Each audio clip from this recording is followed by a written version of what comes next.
two things that remain with me, and I am sure will remain with me until I die.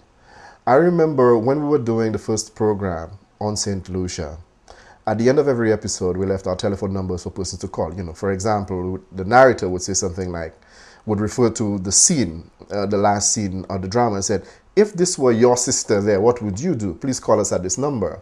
And people would call and leave messages on our answering machine. And the program was aired in the afternoon, at 5:15 in the afternoon, so people would call and leave messages on our answering machine. And one day I walked into the office, and there was this message from this girl who said, could someone please call me between 9 and 3? And she left a telephone number. Well, I called this girl up, and she said, and she starts crying. So I said, what's happening? And she said, I'm just like the girl in the program. I was pregnant when I was 13, and my mom put me out of the house, right?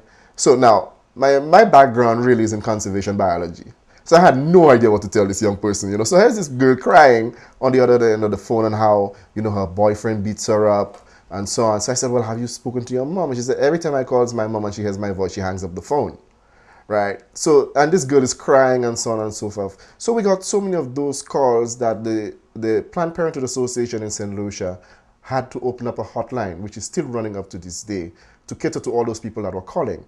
That was one of the things that really stands. I can still hear her voice and still feel the emotion over the telephone line.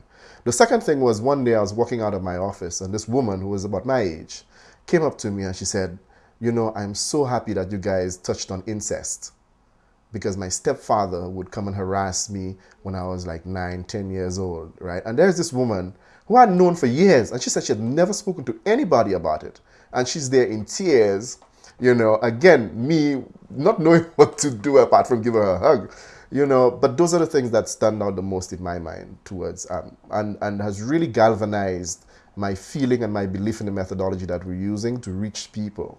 Because, we're, in the Pacific, whereas people don't talk about issues that affect them, but if they can talk about the characters in the program without, and in a way talking about themselves, without actually mentioning themselves, then I think we're doing a good thing, because I've seen some really wonderful results from this program.